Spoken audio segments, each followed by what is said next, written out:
right, we're live. Oh, sweet. Whoa. That's like so crazy, bro. Now what do I do?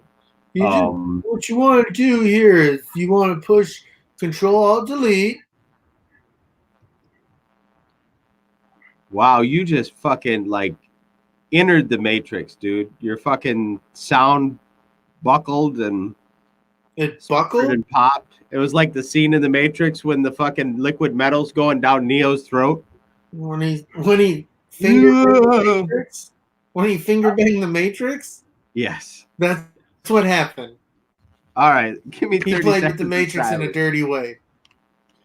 Let's go 30 seconds. Man. All right.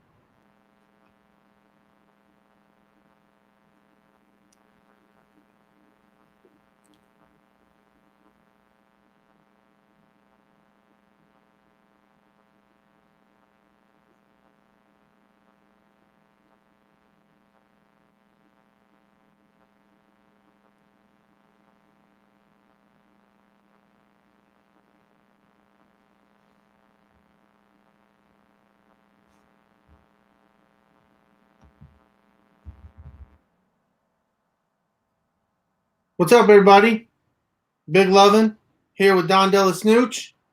Welcome to episode 13 of the Escape Pod. We're going to talk about the Matrix. First, we got some stuff to get into. Pass to my man Don. All right.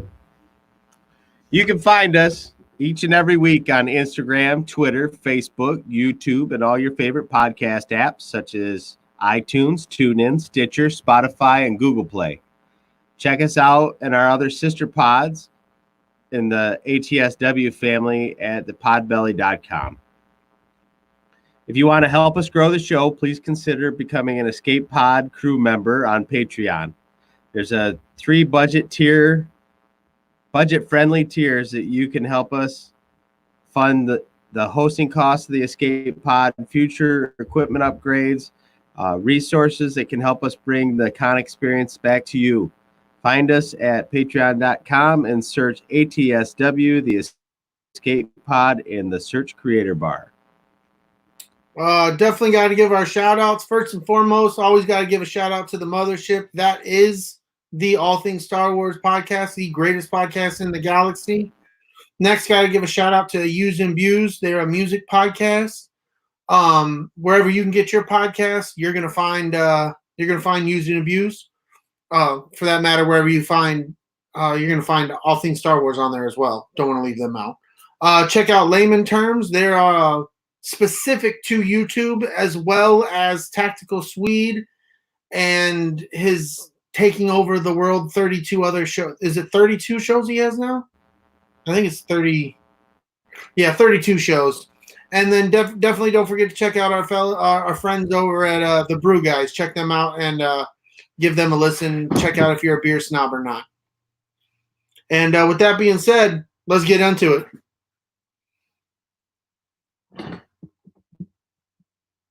Uh-oh. Can you hear me now? Yeah, did you fall out? Yeah, so did you. We got to start all over. The internet connection was still running off of the main house. So it just shit the bed. It had been fine, so I didn't even notice, but now it switched over. So okay. we gotta start from the top. You want to do 30 seconds again? Yep. I'm a dick.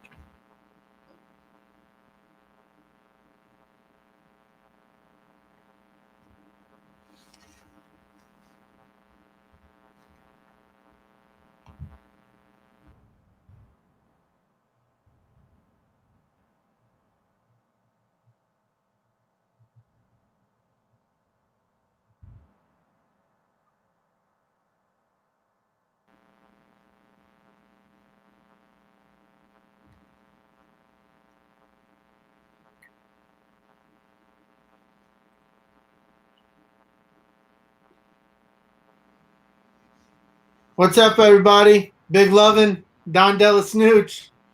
Welcome to episode 13 of the Escape Pod. Talk about the Matrix. First, we got some business to get into. All right, you can find us each and every week on Instagram, Twitter, Facebook, YouTube, and all your favorite podcast apps such as iTunes, TuneIn, Stitcher, Spotify, and Google Play. Check us sister pods out at podbelly.com. If you want to help us grow the show, please consider becoming an Escape Pod crew member on patreon.com. There's 3 budget-friendly tiers that you can help us fund the hosting costs of the Escape Pod, future equipment upgrades, and resources so that we can bring con experiences back to you. Find us at patreon.com. Search ATSW The Escape Pod in the search creator bar. Definitely got to give our shout outs first and foremost. Always got to give that first shout out to the All Things Star Wars podcast, the mothership. So you can find them wherever you can find your podcasts. They're out there. Check out Used and Abused, their music podcast with our friend Scott and his wife Kim. They're also out there in any podcast feeds you can find. They're definitely out there. I'm losing my words, man. Check out our guys Layman Terms on YouTube. He does his little ranting every now and then, here and then at night. It's a good damn show, man. That guy makes me laugh every damn time. Check out Big Swede's Excellent Adventure, Tactical Swede, and the 33 other shows that he's got. I think it's 33. And then check out our guys. If you're a beer snob or a beer connoisseur, check out the Brew Guys on YouTube. They're just strictly to YouTube as well. With that being said, Don, everybody, let's get into it. First, I got to shout out all of our patrons. If I can find it. You can do it, Don. I believe in you. You're the adult in our friendship, my friend. You can do this. I know it.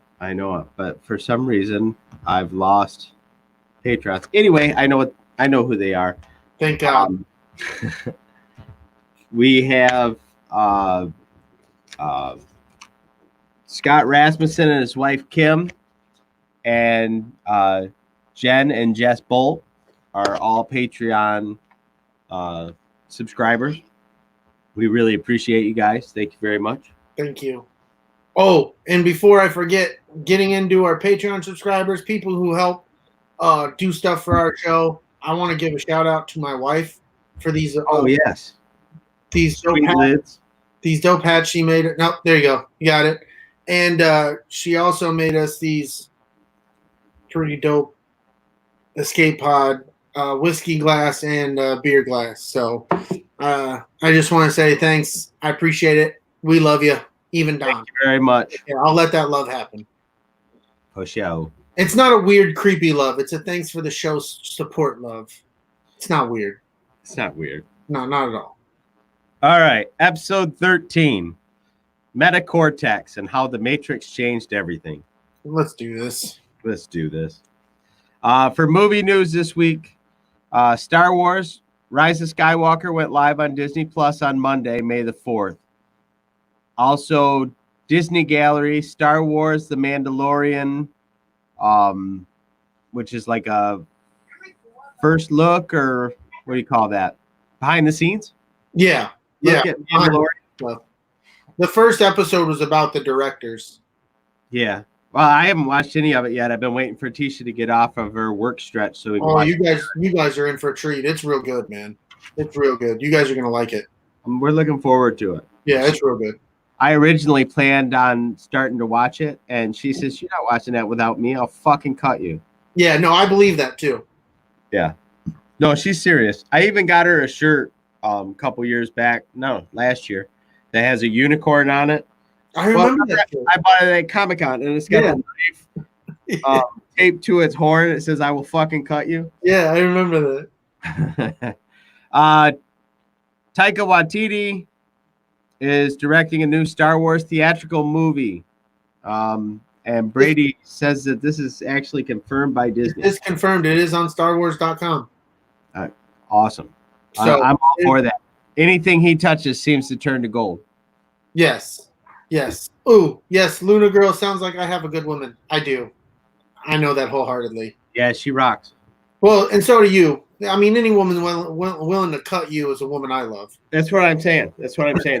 And then she'll sew my ass back up because she went to school for that shit. Just so she can fucking poke you in them stitches, just to teach you a lesson. Yeah. Because she'll do that shit. A little bit of alcohol on there.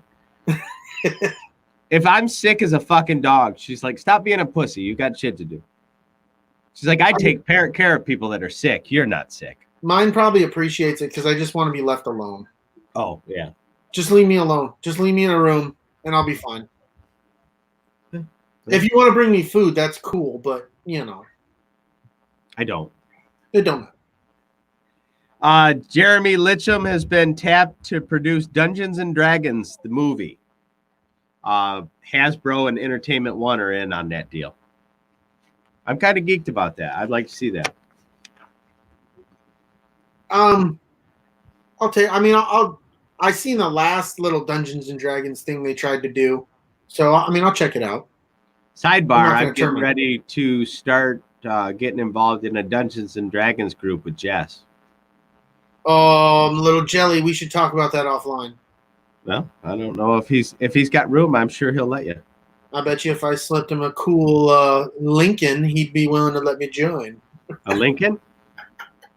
Like a Lincoln Continental, like a 89 Lincoln Continental, like a big old stretch motherfucker. Oh Jesus! No, nothing that cool. Come on, bro, do it up. I'll give him a couple of George Washingtons with it, and then a couple quarterbacks. To wrap up movie and TV here, we have to talk the Star Wars Clone Wars finale without spoilers because there's people that probably still haven't seen it. I'll just say this. Most excellent way to finish it. The ending shot, the ending scene. I mean, the rest of the episode was fantastic, but can I ask a question without? No, that probably spoils it by asking a question. Do you think it's the place you think it is at the end of the No? I've heard tell that it's not. Oh, okay. Okay, but we're on the same page. But if you notice, it's the same planet that was dry and deserty earlier. Yes, 6 months exactly. ago. So that's. But from what I understand, the place that you're referring to is like that all the time. That's bullshit. That might be bullshit. It's probably all lies and propaganda brought by the rebel scum. Mm-hmm. Fucking rebels. Fucking rebels. You can't trust them. Luna Girl said, "I'm not crying. You're crying." I'm telling you, when he drops the fucking helmet, huh? When he drops his helmet, dude, when it was shaking. The fuck? You struggling there on the struggle bus, my friend? For those not on the live video here, Mr. Don DellaSnooch is fucking with his headphones. My shit fell apart. And my wife was looking at me through the window. Professional podcaster Dave Martin's like, you're horrible at talking around shit. That's fine. I am bad at it. That's why they're not a couple of pros themselves, so he can settle that shit right the fuck. Well, I don't know how many hours you got to have in to be a pro, but they're about. I don't know. As many times as that motherfucker's brain train wrecks in the middle of a sentence, he has no words. But they are about 200 plus hours ahead of us. Oh, 200 plus easily. There's fucking 4 hours in fucking episode 100. Oh, yeah, that's right. Yeah, but we have those hours too. Yeah, that's true. So we're pretty close with that episode alone. All right. Video games. Trailer dropped this week for Assassin's Creed Valhalla. Did you get a chance to watch that? I've seen bits and pieces of it through YouTube. I haven't watched the whole thing, but I'm not a big Assassin's Creed. I like the game. It's one of those games where I enjoy watching people play it because I can't play it myself. I tell you, I think I really enjoyed. I believe it was the second one. And then the Black Flag, the one where he was a pirate, right, was absolutely amazing. Like light years ahead of everything that came before it. Right. And I think that then we had 2 more games that came out after that, Odyssey and something else, that were just kind of reiterations of what we got before. But from what I'm looking at about Valhalla, it's another jump. Like I think we're leaving where we were and we're going to a different level. Oh yeah, well, from the cinematics that they've shown and the little bit that I've seen, it looks breathtaking. Like it looks like they put a lot into it. It looks really, really good. From the little bit that I've seen. And Black Flag's one of those games that was so well written. At the end of it, I was fucking. I'm not crying. You're crying. Those are the best games, man. That's the best stuff. Right.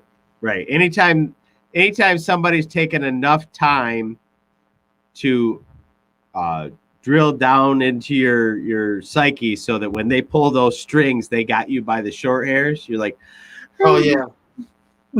Asshole. Bitch. You're an asshole. All right, more video game news. I've really been trying to do some digging on what's coming out for Xbox Series X and PlayStation 5. It's still relatively empty space, man.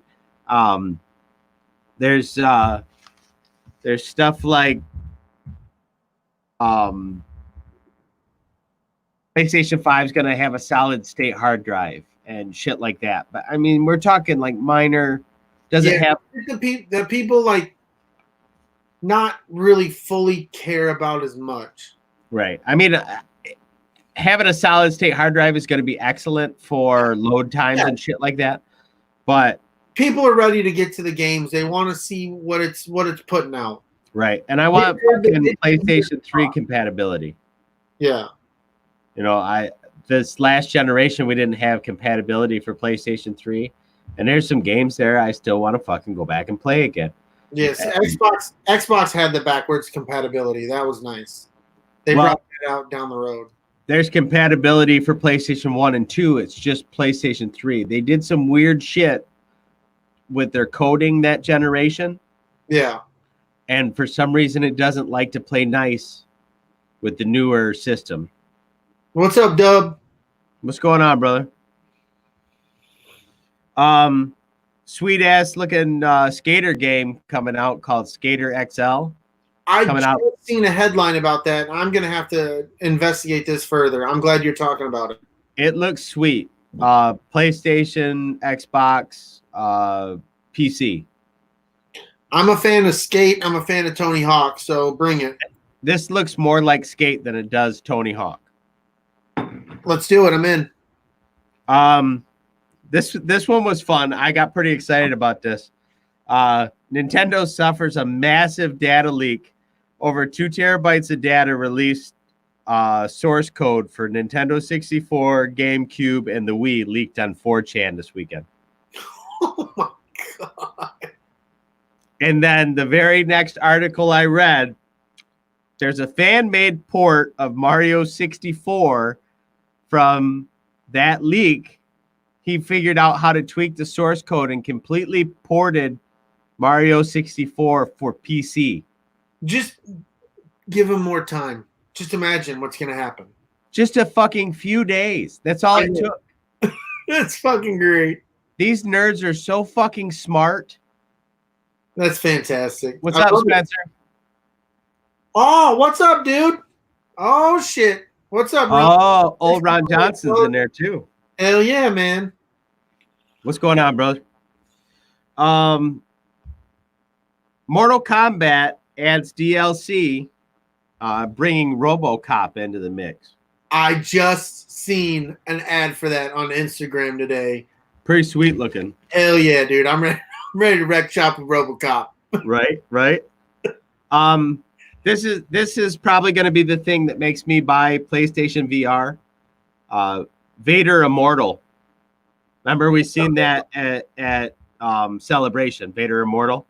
Oh yeah. That big VR set. I just wasn't waiting in the line, man. No, but it's coming to PlayStation VR this summer.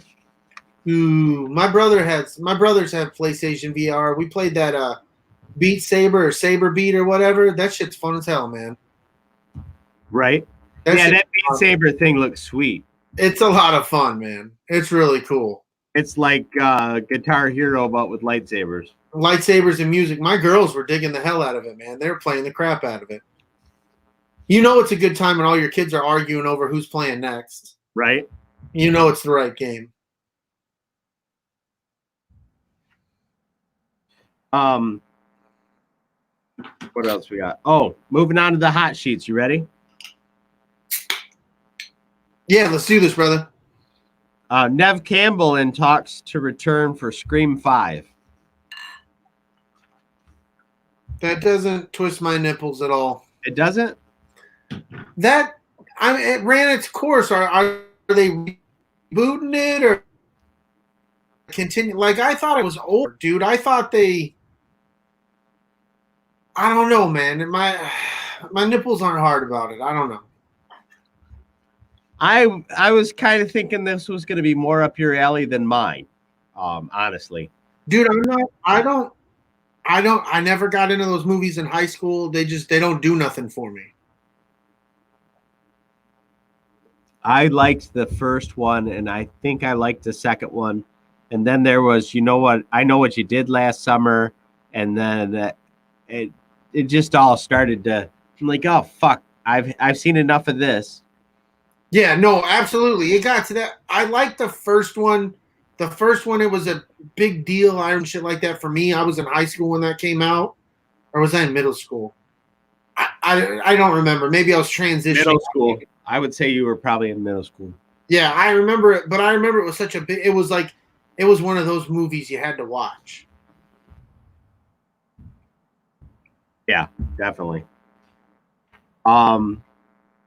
Josh Trank, that was the director for the Boba Fett movie, has come out for whatever reason. What is it, like been like 2.5 years? This was before Brian died. Yeah, this was a long time ago. He says he quit. He wasn't fired. I don't care. Yeah, I don't understand. Isn't Josh Trank the one that redid the Fantastic Four movie that was so fucking bad nobody watched it? I think that's why he's trying to say he quit and wasn't fired. Oh, maybe he's trying to resurrect what part of his career he fucked up with that piece of shit he made. Yeah, That put him in movie jail, dude. I don't know, man. You can go to the next thing. This doesn't do shit for me. Possible Ghost Rider project in the works at Marvel Studios, and they're talking to Keanu Reeves about playing Ghost Rider. Ooh, I can see that. See, I'm in all day long for that. That's right up my alley. He's the perfect choice for that, man. I'm in. I'm in. Now, I don't know if you read the novel 1984. No. I know of it. I know about it. I never read it. It's pretty good. I listened to the audiobook because I can't actually turn pages anymore. My current self just won't tolerate it. Orwellian themed theatrical thriller 2084 coming from Madison Tomlinson, based on the 1984 novel. I read this and I got all kinds of quivery and my jibberies. Well, I'm happy that your jibberies can get quivery. That's nice. It's the kind of sci-fi that I get real smoky-eyed about. Put on your tinfoil hat and go watch it. You're like, this is the shit for me. Well, the sad thing is it's the kind of sci-fi that is really accurate in its predictions. Right. You know, so here we are. It's 2020, and the shit that they were talking about in that book, which was actually written in the 50s, I think, about what they figured 1984, but it's a lot closer to what's going on in the world now. Right. So they were just off. Yeah, I can see how that kind of shit's right up your alley. Yeah, they were just off by like 40 years. Right. I mean, really fucking interesting shit. There's all like that's where they came up with the concept of like Big Brother and that, Yeah. Just shit like that. Right. Anywho, the producers of the Borderland movie are eyeing Kate Blanchett to play Lilith. Have you played Borderlands? I don't like it. You don't like it? Nope. Why not? I don't like the gameplay of it. I don't like the artistry. I don't like the art of it. I don't like how it play. I don't like it. And I try, dude. I'm a multiplayer guy. I love to play multiplayer games with friends. It's like Halo. I can see why people can enjoy it. I don't like it. It's not for me. Fair enough. I haven't played Borderlands 3 yet, so but regardless, I'm interested in that being a movie. I'm sorry I can't help you swing this one, man. But it's Kate Blanchett, so I'm down. Yeah. And then a little bit of comics news. DC is resuming shipping of comics to comic book shops here actually, I believe this week. At the end of this week. I don't have any DC on my pull list. No, but I mean, it's just they're the first ones out to start trickling books to the stores. Speaking of which, I can't wait till my comic book stores open so I can go get my comics. I know it. I need to catch up. Diamond is supposed to start distributing, I believe, May 28th. Good. So we'll finally start to see, that local stores starting to have new stuff and give them a reason to open the doors. Hopefully. I mean, you're still not going to be able to go in there with a group of people or whatever, but right. Well, we go in 2 at a time, so we'll be fine. Yeah. We're good. There ain't shit for sports, my friend. Yeah, there still ain't shit for sports. And I got to tell you. Well, there's one thing. They're doing a UFC fight May 8th. That's about all I got. Yeah. I think it's the 8th of May. That's like the talking point with sports right now is, are they ready? Should they do it? Blase blue. Right. Oh, we support our local stores, Dave. You don't get that mistaken, brother. I really want to do an episode with the guys. I think it would be fun, even if they're not opened up by comic book day. Oh, Jen said that Nostalgia's doing curbside. Oh, sweet. Oh shit.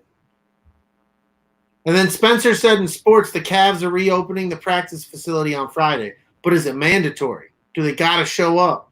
Right. That's what we got to know. Yeah, going back to what I was talking about, I think it'd be real cool to do a show with the guys from Nostalgia, even if we just did it this way. Oh, that'd be fun. Yeah, that'd be cool.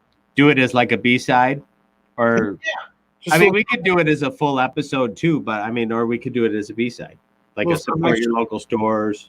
Yeah. Are you ready to dive into the Matrix? Fuck yeah, I am. I'm in the Matrix, man. All right, this episode. I'm not really drinking beer. I'm not really getting toasted. The Matrix is telling me this is steak and that it's yummy and it's juicy. Yeah. But you know what? Ignorance is bliss, man. Ignorance is bliss. Did you know that guy died the other day? Never mind. I was going to say something where he died in another movie that I watched, but. No, he actually passed away the other day. That's awful. Yeah. I forget. Give me 30 seconds. Let me bring it up because I'd like, if I'm going to bring it up, I should pay the man his dues.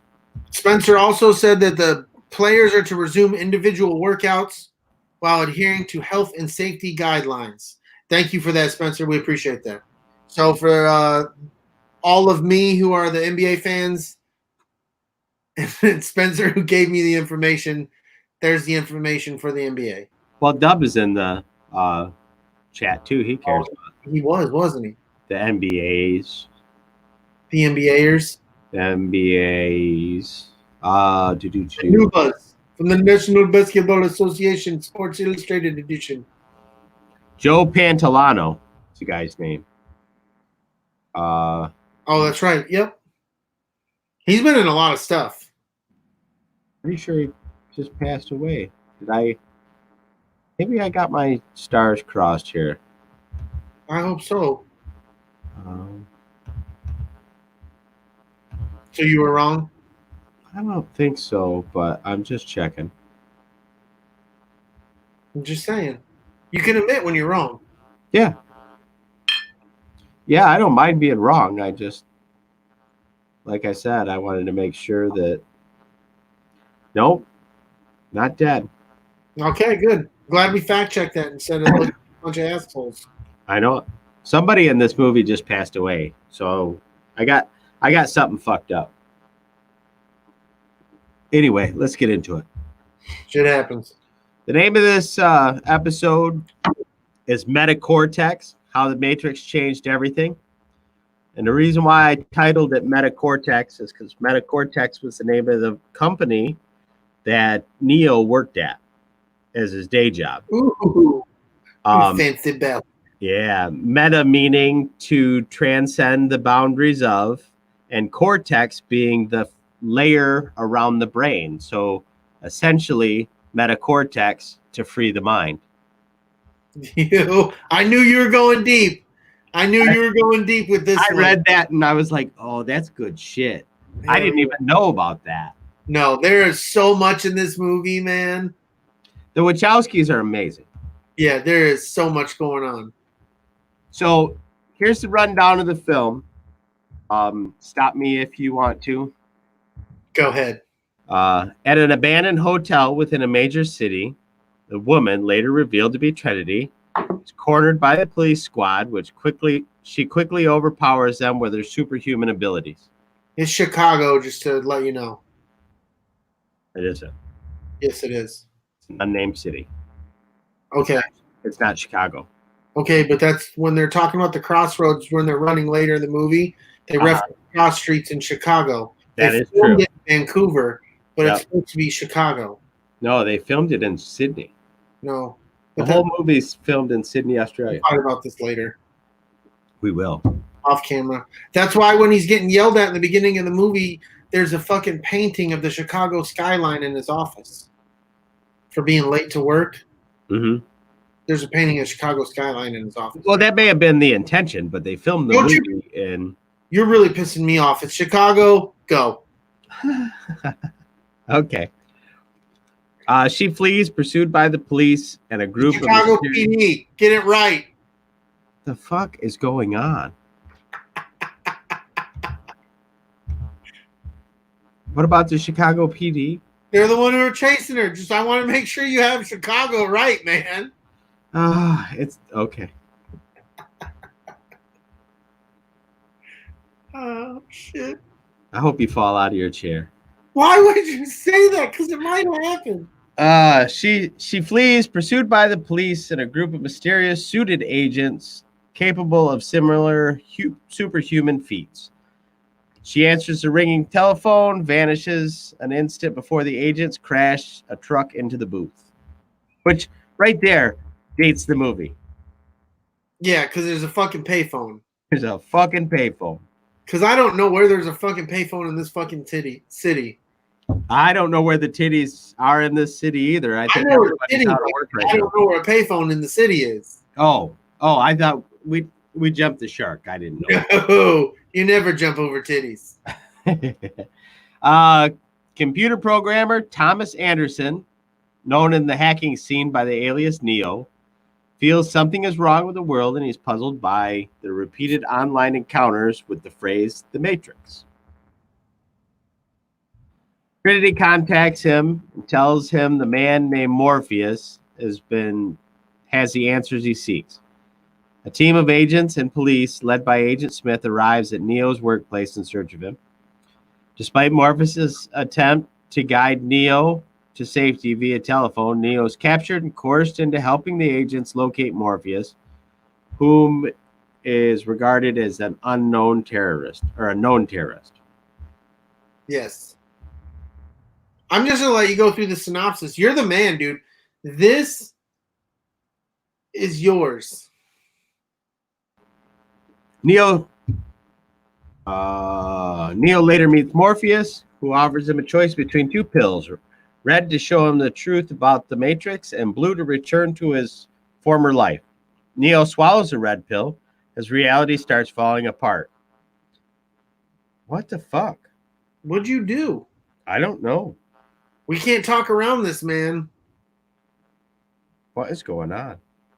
Oh well, just keep talking. Is it making noise? No. Okay.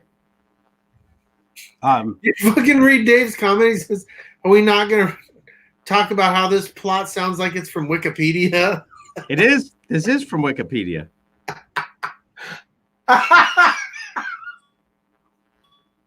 I never pretended that it wasn't. I'm sorry, I just didn't know that's where you were getting the pull. Oh, it's fucking fantastic. I mean, I boil it down a little bit, but I mean, dude. Why? Luna Girl said it. Luna Girl said the damn Matrix. We have not had this many issues doing these recordings until we did an episode on the Matrix. On the Matrix. That's fucked up. Yeah, see, Isaac says I did it for Back to the Future. It's fucked up. It's just the best place to get like a boiled down synopsis of a film. You just anyway. Fuck off.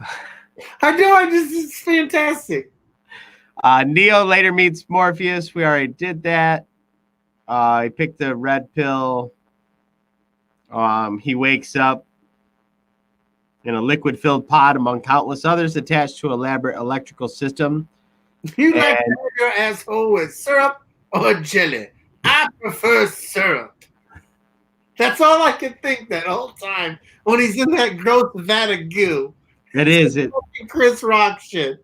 It is fucking strawberry jam or some shit. It's just disgusting. It's so gross, man. It actually reminds me an awful lot of transmission fluid. It reminds me kind of like hydraulic fluid that I used when I was in the service, dude. That red, filmy, gross, just that smell it. mil spec like 1648, the red oil. Yeah, like that stuff is nasty. Yes, dude. It's got a distinct smell. Yeah, I test parts in that shit. Ugh, I'm glad I don't have to test parts in that shit. We deal with Skydrill too, Dave. Yeah, Skydrill too. Skydrill. That shit'll eat your fucking brain out of your nostrils. That shit's bad. Easily. He's retrieved and brought aboard Morpheus's hovercraft, the Nebuchadnezzar. Neo recuperates from a lifetime of physical activity in his pod. Motherfucker, what happened? Oh, there it goes. Morpheus explained the truth. In the 21st century, there was a war between the humans and intelligent machines, and the humans blocked out the sun to keep the machines from harvesting the solar power, and the machines responded by turning human beings into fucking batteries. Yeah, fucking copper tops, bitch. The Matrix is shared simulated reality modeled after the world that as the way it was at the end of the 20th century. While the machines have taken over the world, the city of Zion still remains the last refuge of human beings. Hell yeah. It sounds like a cool place. It does. Except for that big sweaty dance they do at the end of the third one. I don't want to be a part of that. I mean, there was some people there. I wouldn't mind, getting sweaty. But you got to figure those people aren't even bathing. Yeah, they probably don't. They're not. In real life, it wouldn't be that sexy. No, not at all. Morpheus warns Neo that the agents he met are a powerful sentient computer program that eliminate threats to the system, while machines called Sentinels search and destroy rebels in the real world. I called those fuckers super sperm. Super sperm? Dude, that's what they looked like. Robo squids? Super sperm with like 32 tails. Neo's prowess During virtual combat, training lends the credibility that Morpheus' belief that Neo is the one and especially powerful human being prophesies to free humanity and end the war. Hell yeah. The group visits the Oracle, the prophet who predicted the emergence of the One. She suggests that Neo is not the One and warns that he will have to choose between Morpheus's life and his own. And she was baking cookies. And was baking some fucking cookies. And you know what struck me this time? I've seen this movie a million times. This tells you that I'm fucking 40 years old. I was like, that's a very nice serving dish that she put those cookies on. And they were so well placed. I was like, look at those 6 cookies. Those 6 I know it. were delicious. I thought the same thing. I was like, where did she get that? But it kind of makes sense because they're in a computer simulation, so a computer would naturally organize the cookies perfectly on the plate. Damn right. The group is ambushed by agents and tactical police, tipped by Cypher as disgruntled crew members who seek to betray Morpheus in exchange for a comfortable life in the Matrix. Morpheus I don't know. Dave, I got to interrupt. Dave said, why is all my numbering based on 12? 16. I don't know. Sorry, base 16. Yeah. That's all I got. All right. That's all I got. It's got to start talking. Are you going to start talking in hex, buddy? You don't worry about what I try to do or not try to do. What the fuck happened to my camera? When I was going, what the fuck? My camera was cutting in and out, and it moved itself back to the original setting, so it's not even zoomed in anymore. That's wild. What in the cluster fuck is that? That is the Matrix fucking with us back. Agents, dude. Ready to kick We shouldn't be doing this episode, man. If we don't make it, you guys know what's up. Yeah, we crossed the line. Yeah, we did something we shouldn't have done. After leaving the Oracle, the group is ambushed by the agents and tactical police, tipped by Cypher, a disgruntled crew member who seeks to betray Morpheus in exchange for a comfortable life in the Matrix. Morpheus allows himself to be captured so the rest of the crew can escape. Cypher exits the Matrix first and murders several of the crew members as they die defensively in the real world. Before he can kill Neo, Cypher's killed by Tank. In the Matrix, the agents interrogate Morpheus to learn his access codes to the mainframe computer in Zion. Tank proposes that they kill Morpheus to prevent this, but Neo resolves to return to the Matrix to rescue Morpheus as prophesied by the Oracle. Trinity insists on accompanying him. While rescuing Morpheus, Neo gains confidence in his abilities, performing feats comparable to the agents. That was when shit got real. Shit always gets real. Morpheus and Trinity exits the Matrix, but Smith ambushes and kills Neo before he can leave. Motherfucker. Because they went to the same hotel as in the very beginning of the movie. Right. So he knew where the phone call was the last time, and it was the same fucking room. Right. Son of a bitch. It was really a bad decision. I never noticed that until I watched it this time. Because fucking Agent Smith looks up at the building when they run to it, and it's the same fucking shit on the side of the building that was in the very beginning of the movie, just from a different angle. Yep. And he's like, I know what the fuck they're doing. Yep. Morpheus and Trinity exit the Matrix. Smith ambushes and kills Neo. As a group of Sentinels attack the Nebuchadnezzar, Trinity whispers to Neo that he cannot be dead because she's in love with him, and the Oracle told her that she'd fall in love with the One. Now he needs to get up. She kisses Neo, and he revives. Hell yeah, he does. He has a newfound power to perceive and control the Matrix. He effortlessly defeats Smith, leaves the Matrix just in time for the ship's electromagnetic pulse to disable the Sentinels. Later, Neo makes a telephone call inside the Matrix, promising the machines that he will show their prisoners a world where anything is possible. He hangs up and flies into the sky. I'm sorry. I'm reading the comments in the chat. Well, I can't do this and read the chat, so. Wabash and Lake. That is the intersection.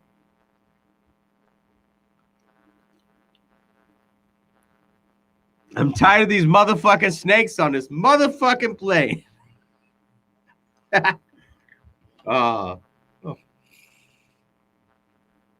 Anyway. Get into it, my friend. So this film came out in 1999. Any of us who were old enough to be grown at the time, we were looking down the barrel of the Y2K bug. So there was a real distrust for computer systems at the time. Yeah, I was a freshman, sophomore at that time, man. I think it was just kind of a lucky coincidence that those two things coincided, but I think it definitely had an impact on the way people perceived what the movie was presenting. Right. Right. Dave says that's the year his youngest was born. 99. Nice. Well, you know, that's my oldest was born in 99. Damn, I was 17 in 99. What a pimp. Hell yeah. Directed by Lena Wachowski and Lily Wachowski. Interestingly enough, both of them are trans women. Are they both? They both are. I thought it was one. Rock and roll. No, they were just at different points in their transition. Thing. Lena is now Larry Wachowski, and Lily is Andy Wachowski. Really? Yeah. I had that all backwards. It's all good though. I mean, didn't care. They made a sweet ass fucking movie. Yeah, it's just interesting. Like, very rarely do trans folks get the opportunity to do mainstream things, let alone huge mainstream things. Yeah.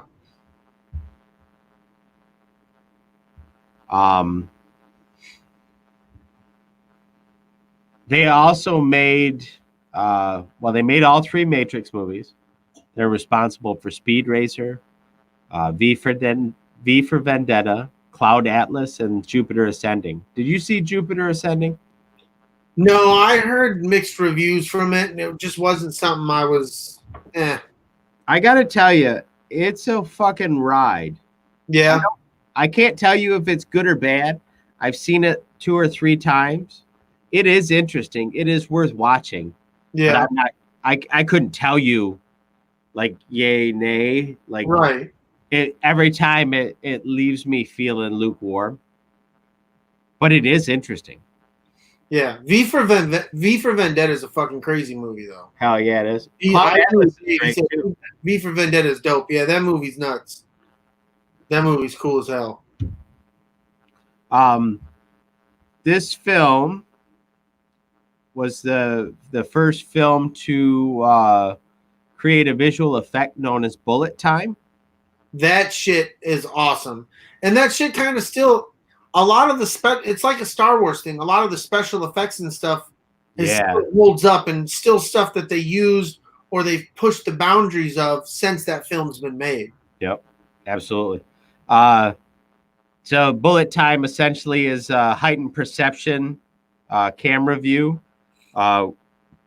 where they use a bunch of still shot cameras and a couple of live action cameras to create a image where some things are moving at one speed and other things are moving at a different speed. Pretty sweet. Yeah. Kind of blew my mind the first time I seen it. Well, I watched it again this morning with my mother-in-law, and I was my mind was still blown, dude. I still think it still holds up today, in my opinion. Right. 20 years later. Have you seen the newer Judge Dredd movie? No. There's scenes at the end of the newer Judge Dredd movie where they take that and they kind of turn it up a whole nother notch, where they do that that slow motion bullet time stuff. Oh yeah. but then they incorporate like MRI imaging of like a bullet going into somebody's head and like rupturing the other side of their fucking noggin. I've seen movies like that. I can't speak on what exactly they were, but I've seen movies in that vein where they've done stuff like that, and I think that shit's pretty cool. It's kind of cool. Yeah. Oh hell yeah. There's a lot of hate in the chat for the remake of the Judge Dredd movie. Yeah, I've heard people that have seen the new one. They said it was a good one. I believe the first one was ahead of its time. Right. In my opinion. I think I've spoke on that before. I really like the new Judge Dredd movie. I don't think it's superior to the original. And that's what I've heard from a lot of people. Some of the things about the original, though, were very campy, and the new Judge Dredd movie has none of that. And yeah, well, Dave's right. We fucking talked about this last week. Yeah. Rob Schneider is campy as it is. It's true. It's true. The Matrix was first released in the United States March 31st, 1999. I was kind of surprised by that. I thought it was like a late summer blockbuster, and it was a spring movie. Yeah, that's surprising. It grossed over $460 million worldwide. And this is the real fucking bizarre thing. It won 4 Academy Awards. Yeah, which normally doesn't happen. No, not for movies like this. No. It was added to the National Film Registry for preservation in 2012. So it's officially... What's that? That's pretty quick if you really think about it. Well... 13 years and they decide, hey, we're slapping this in there? Yeah, yeah. They just put Jay and Silent Bob Strike Back in there within the last few years. Well, I know Clerks is in there. Yeah. I'm just saying it takes some time. It's just cool that they recognize that this movie is a part of our culture. Right. You know, it's very like think about how many movies come out in a year. Very few of them do they go, this is part of American culture. Right. Well, like I was saying earlier, it changed. Look at a lot of superhero, how we see a lot of superhero fights and stuff. They took a lot of that stuff from the Matrix and how the fighting and the action and punching somebody and them going back and slamming into a wall. Like there's a lot of that choreographed fighting that you see in these big budget blockbuster movies now that started here. Yeah. Absolutely. I got some notes on that later too. Okay. Originally conceived in comic book form, it birthed a couple of video games and a couple of animated films, and then actually another comic book series after that. So that's cool. Hell yeah. According to my sources, the whole movie's interior and exteriors were shot in Sydney, Australia. I'd like to talk to your sources. All right, fair enough. My sources and your sources need to get together. The studio didn't want the Wachowskis to direct this film. They thought it was too big. They bought this movie as part of a bundle with a couple of other films, one of which was a movie called Bound. So when the Wachowskis were like, we want to make this film and we want to make it huge, they're like, we don't know. We have this other thing. If you can make this movie, then maybe we'll talk. So they give them this movie Bound. And it was a pretty successful low-budget film. Yeah. I didn't bother with the numbers on it, but like it was pretty fucking successful. It was enough that they were going to give him this movie. Yeah. But I want to say the budget on Bound was like super, super tight, super small, right? I would assume. If that's where they're going to start them out at, and that's where most directors do start. Trying to think if I guess I don't have it in my notes, but for this movie, I think right up front they wanted to give the Wachowskis $10 million to make this movie, which well in 2020 we're like, what? But $10 million was a pretty sizable budget in we're talking probably 1997. You think so though? It was a pretty good working budget. You're talking when did Clerks come out? 90 what? 495? 94, 95. He made that movie for $27,000. Yeah, but there ain't a lick of special effects in that shit. Well, I don't think that they were planning on a lot of special effects in this one for $10 million. And they certainly weren't planning on it. Fucking Dave Martin's doing a little twin shit. Is he? $10 million. So what they did was they took that $10 million and then they went back and they shot the lobby scene with Trinity and Neo. Yeah. So that's where the movie starts, that scene. Oh, no shit. For filming. They shot that first. And then they went back to the studio and they said, this is what we want to make. We need the rest of the $80 million we want to make this movie. You son of a bitch. And the movie and the studio was like, yeah. Yeah, here you go. Please, yes. Please do. Do you need anything? You need a couple helicopters. Right. No shit. Ham sandwich on the wet bar. What do you want? No shit. I can't believe I didn't write that down in my notes. You son of a bitch, I'm in. Son of a bitch, I'm in.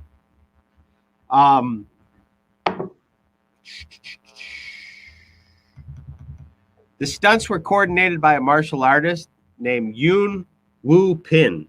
He was Jackie Chan shit, right? He be whooping ass, is what he be doing. That ass, motherfucker. He used a technique that I believe my sources said he invented, but I don't know that for sure. Right. Technique of choreography they called wire fu. Yeah, that became like the staple of everything after that. Right. Crouching Tiger, Hidden Dragon, or whatever the fuck that was. Oh, yeah. Yep, all that shit. Crouching Hidden Vagina or something like that. Crouching Vagina. Hidden Penis. Hidden Bacon. Hidden Vagina Bacon? That's where you went with it? I don't know how you went from vagina to bacon. It doesn't matter. I don't know how you got there. It doesn't matter. I like both those things. They are delicious. You win. Both Will Smith and Nicolas Cage formally turned down the role of Neo. Yeah. I couldn't see him, though. I couldn't see either of them doing it. No, not at all. I think that the stoicism that Keanu Reeves brought to Neo, none of these other people could have brought. Right. Tom Cruise, Johnny Depp, and Leonardo DiCaprio were also considered for the role. I just couldn't see it now. No. Leonardo DiCaprio is the only one that I can wrap my head around doing the job, so to speak. Right. We would have ended up with a very different Neo personality. Oh my God, yes. Russell Crowe, Sean Connery, Samuel L. Jackson, all Morpheus were up for Morpheus. They all declined, and Lawrence Fishburne took the role. Well, that's who need to be in it. Right, absolutely. But, I keep going, well, how the fuck did these guys, these big name fucking people all go, no, I don't want no part of this. and then I remember shit like the studio only wanting to give them $10 million to make this movie, and them shooting the one scene and being like, that'll be another 70 million. You know what I mean? And without any proof of concept, I imagine, Tom Cruise and Johnny Depp and them are just like, no, this doesn't look like a Johnny Depp movie. Yeah, and how are you going to make this and make it look cool for $10 million? Right. I don't know if when these actors read the script, if they're privy to all that kind of information, like what the budget's going to be like and shit like that. Right. Leo couldn't do Neo. No, he definitely couldn't do a impersonation of Keanu Reeves' version of Neo. I don't even know, man. I think everybody they picked, I mean, some of the background people that weren't important, maybe you could have switched them around, but like Will Smith would have tried to make the movie too funny. There would have been too many funny parts that would have pulled me out of the movie. I'm split on Carrie Ann Moss. I like her. I'm not sure that somebody else couldn't have done that. But I do agree with that quite a bit. She's hot as fucking shit. You know who I like in Black Latex? Kate Beckinsale. Kate Beckinsale.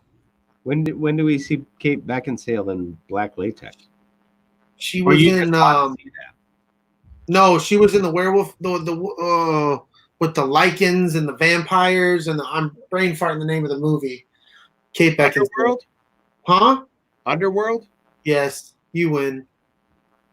I watched the first one, but I don't think that Jen's like Underworld. I think I watched the first one, but then Kate Beckinsale. I win. So the filmmakers color coded this movie. Did you hear about this one? We can host in Black Latex. I don't think anybody's gonna want to watch that though. Yeah, nobody wants to see this in a black latex bra. It's gonna look like the worst busted thing of biscuits ever. It's gonna be awful. Oh, I do like biscuits though. Yeah, but you're not gonna like these biscuits. Filmmakers color coded this movie. Everything inside the Matrix lacks the color blue. They scrubbed all of the color blue from the inside and gave it that green, a green tint. Yep. And then likewise in the real world, they blued everything and they stayed away from green. The only time you see the color green in the real world is on the screens representing the code. Right.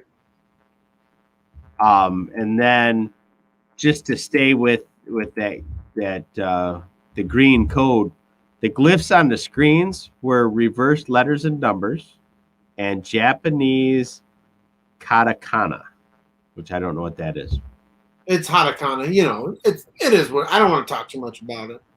All right. Well, you seem to be the expert, so we'll move on. Yeah, let's just move on. It's complicated when backwards J's, and I don't want to get into it. You don't want to show your big brain, I know. Yeah, no, then people get offended, and it's weird. Fair. Neo and Trinity, 3-minute lobby scene took 10 days to shoot. So they blew through $10 million in 10 days. Hey, and then they got 80 million. Right. Like, you're about to watch the greatest 10 minutes a year or 3 minutes of your life, and that's your movie. That's basically how we ended up with Michael. Right. I told Tisha it's going to be the best 3 minutes of your life. And I told her, no, baby, that wasn't CGI. That was all practical effects. That was all. It's no stunt, man. I do all my own stunts. Oh, fantastic. And then in that scene, that's a real lightsaber. That is a real lightsaber. It's a real lightsaber. Couldn't cut nothing with it. Can't cut shit, but that's real. Anyway, that scene was, like I said, it was no CGI. All the explosion and gunfire were practical effects. That is my favorite scene out of the whole movie. Yeah, That's a pretty dope ass scene. I love it. I dig the scene in the hallway where Neo stops the bullets. He says no. Oh yeah. And then he jumps into Agent Smith and blows him apart from the inside. That part's cool, but my favorite part about that scene is when he goes and the walls flex around him. When he does the breath. Yeah. That was just when Agent Smith explodes. That's the only part of the CGI in that movie I have a problem with. Yeah. Well, it's very, very late 90s CGI. Yeah, that's where it really shows itself, in my opinion. All of the being oversaturated with light and stuff like that so that they can hide the lines. Yeah, that's all. Dave says every time you go through metal detector, don't you think about that? I kind of do. Oh, fuck yeah, I do. And I was thinking about it the other day too, or when I was watching it yesterday or the day before. I would kind of like to put together a Neo cosplay and go to cons dressed as Neo sometimes. Or we could do. I'm too fat for that. I mean, Kevin Smith can wear a fucking leather jacket. You can do it too. You son of a bitch, I'm in. It'd be sweet if we fucking had buckets on. Oh, do it Matrix style. That'd be awesome. It would be sweet. Star Wars Matrix mashup. Yeah. It would be really sweet if we could get lenses that had all the glyphs on it. Oh my god, dude. That would be sweet. That is fucking amazing. That's about what I got. Keanu Reeves fucked up his neck right before he did this movie, so he had surgery on his neck. I heard he lost 15 pounds, shaved his head, lost 15 pounds to do the whole fucking gross birthing bucket. Yeah, I believe that scene because he looked a little desiccated. Yeah, he looked frail. Emaciated is the word I was looking for. Yes, emaciated. He looked like a decimal point. It was weird. You look like a decimal point. Oh, shit. KY jelly, Dave. Gross. Gross. You got some crackers? This shit is thick.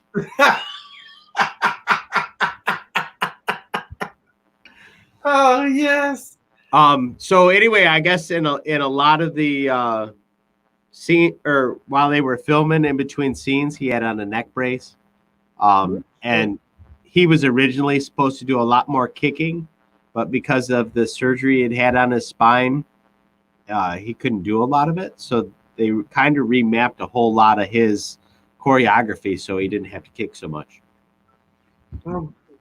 Well, a lot of his martial arts looked kind of stiff, but I couldn't tell if that was just because.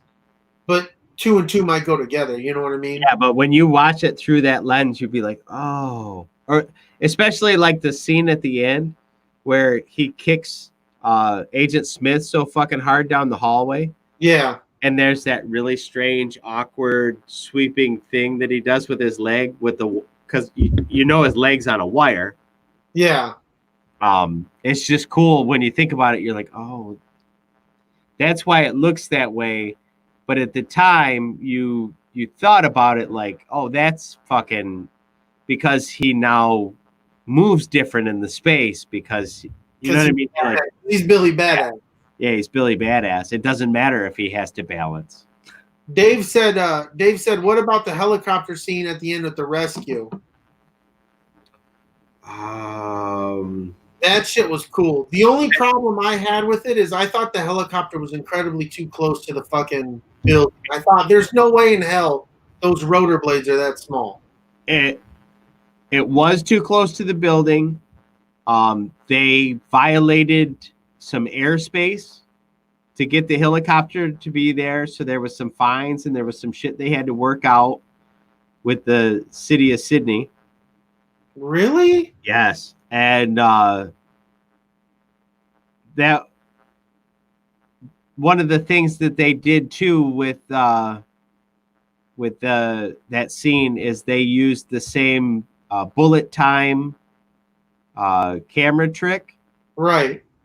where they had a bunch of stills and then they had the actual live video cameras going on so that they could change the rate that all the different elements were moving. Yeah, that shit was cool though. The water, the bullet, the water, the splashing, and then the bullets falling from the helicopter in slow motion and everything. Like you were saying, the bullets falling in. That shit was awesome, dude. Right.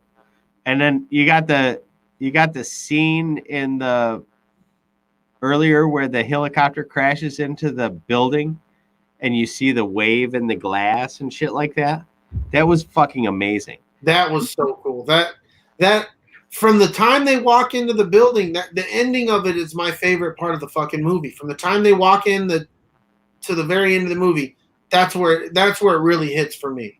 I love all three of these movies. There are so many like wonderful moments in every one of these movies. Oh yeah, we'll hit the rest of them. Keep coming. I'm a fan of all three of them. I didn't know there was so much deep depth to them. And for those of you who don't, like, you guys should go down the rabbit hole that Matrix. There's a lot more that you can get into than us talking. I'm not smart enough to talk about. There's a whole bunch of stuff that I left out on purpose because I was like, well, that's diving a little bit too deep. I don't want to get in there too long. Right. We've actually made real good time so far. You can get into it. You really can. There's a lot to uncover. Yeah, absolutely. But one of the reasons why I wanted to talk about this film, beyond all the notes and the cool little details about it, this movie is one of the first movies that I remember walking out of the theater feeling like I was physically in a different place. Like it got into my head. What's that? The world changed after that movie. Yeah, the way you perceived your reality was all different. Yes. And I can't think of a time I ever watched a movie where I felt like the world was not real, or you questioned everything and thought about why you were questioning it, and you never questioned it before. Right. You're literally sitting in the theater, fucking shoveling popcorn in your face, going, "Is this popcorn? Is it real? Did I really eat popcorn, or is it just more of that oatmeal bullshit?" Fucking all that shit was gross. It looked disgusting. Snotty popcorn. Spew. Ugh. Just goo. Just gross. This movie is full of all kinds of beautiful contrast imagery, like the program that they run with the woman in the red dress. Oh yeah, I love that. I guess they had for that scene there was a bunch of twins that tried out for that. Yeah, because they had to run quote unquote copies for the program because their programming is basic in that world. Right. So I guess the woman's sister walks by, looks like a person from the city. Yeah. And right shortly behind her comes the woman in the red dress. And you're supposed to notice the glitch. You're supposed to be able to notice that they changed something, and that's where Neo fucks up for the first time. Right. These real snakes on this motherfucking plane. Damn it, Sam. Oh gosh, what else? What else is in there? Oh fuck! Like special effects, like the little tracker bug that they put in Neo's belly button. Dude, that shit's gross. I gotta hold my belly. Dude, 21 years later, it still makes me want to fucking shove my finger in my belly button and protect myself. Yeah, I'm right there with you, man. It's so fucked up. Ugh. Ugh.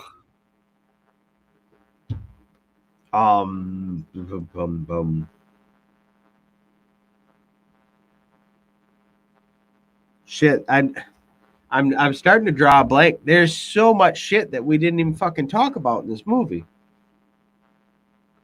Isaac said the mouth melt freaked him out.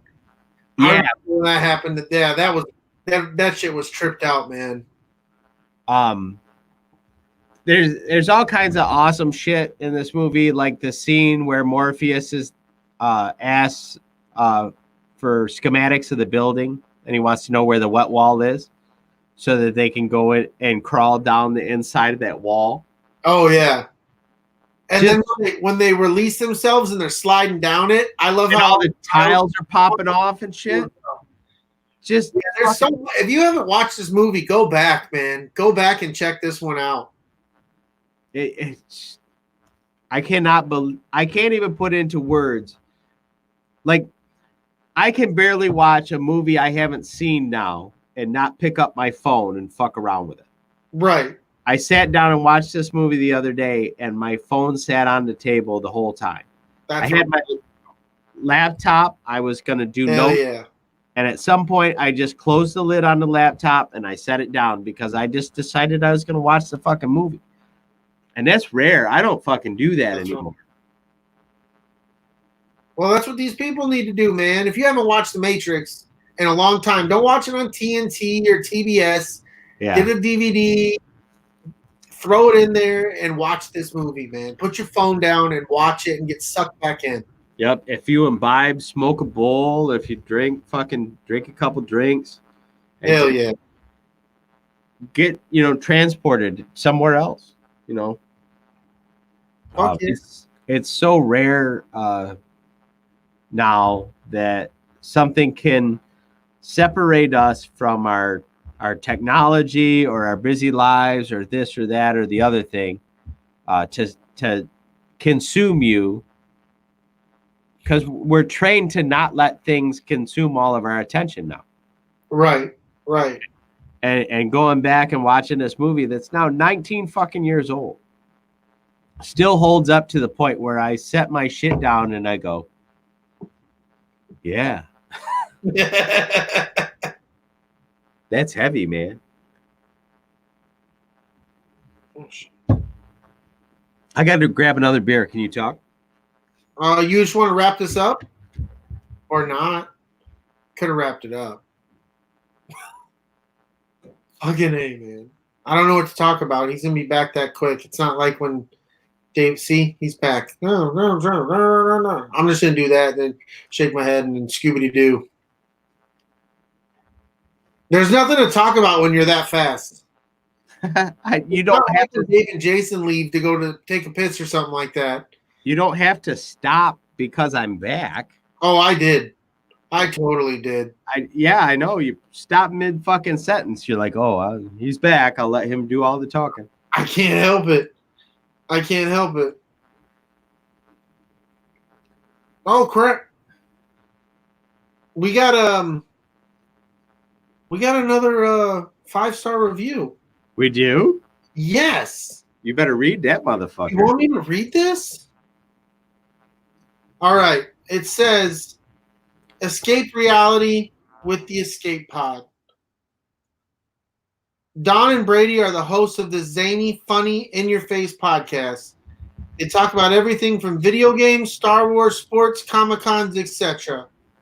If you want to be a part of the live show, search out the All Things Star Wars Escape Pod on your YouTube, or just listen to it while you stay at home. Give it a listen and be ready for some foul language. Escape from reality with the Escape Pod. And that was from Crazy Razzie 71. Fan-fucking-tastic. Fuck yeah, dude. Thank you, whoever said that. Huh? Thank you for whoever posted that. Crazy Razzie, I believe, is Scott. Oh.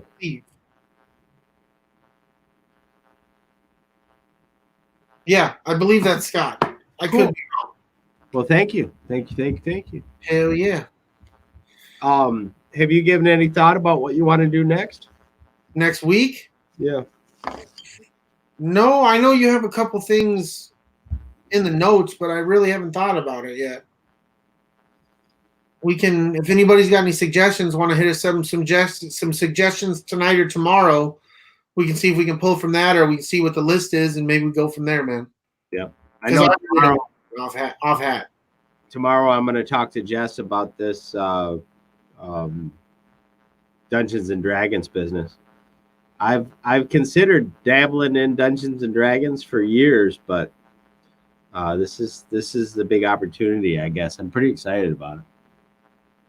Yeah, I'm intrigued. I know my son's done it a few times. He had a whole campaign going, so yeah, summer he did.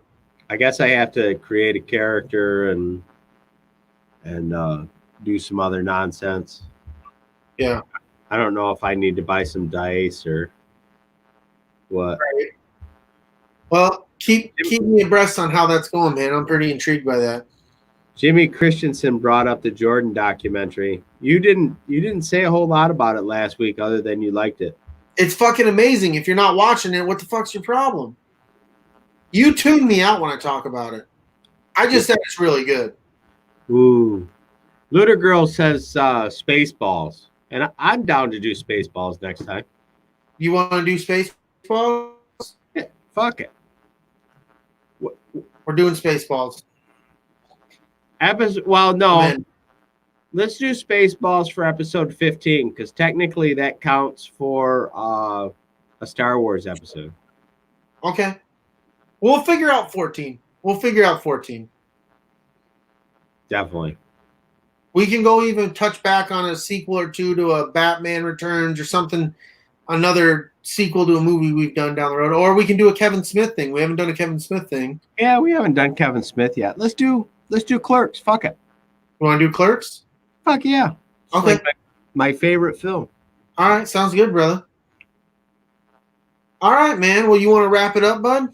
Yeah, I think we can. Dave brings up the 150th episode of the All Things Star Wars podcast. I'm super looking forward to that. Yeah. A couple weeks. Definitely. Jen brings up too the Sam Raimi Spider-Man universe. We could get into that. Oh yeah, I'm definitely about that. I've brought that one up to you before. Yeah, maybe we'll talk about that episode 16. 16? Okay. So we'll do Clerks. We'll do Clerks for episode 14, Spaceballs 15, and then we'll hit the Amazing Spider-Man for episode. Yeah, let's do that. Meow. Meow. Yeah, see? Meow, see? Let's see. Wrapping things up. Everybody, make sure you subscribe and give us a like on this video here in YouTube. Give us a 5-star review on iTunes, and we will read it. Actually, I think last week we decided we don't even care if it's a 5-star review. Yeah, well, you can leave us a shitty review, and we'll read it, because that's fun too. Yeah, you can leave us a 1-star review and talk shit about us, and we'll read it. Or you can really throw it off and leave a 1-star and just talk us up. Because to be honest with you, I could leave myself a 1-star review, and I would probably be far more scathing than you could ever dream of. Oh my God, I could shit on us so bad. I kind of want somebody to do it. Be like, these fucking tools don't know what the hell they're doing. Yeah, if you think you're going to insult me, buddy, let me tell you, the conversation I had with myself 15 minutes before I walked out of here was worse than anything anybody ever has thought about me. So yeah, you ain't going to hurt my feelings. No, hey, Luna Girl, she feels like she should rewatch everything, and please do. Because I try to do that. Rewatch Clerks, because that's what our next episode is. Right. I'm going to rewatch it, because I haven't seen it in a whiile, and we're going to talk about it and bring up stuff that we're forgetting.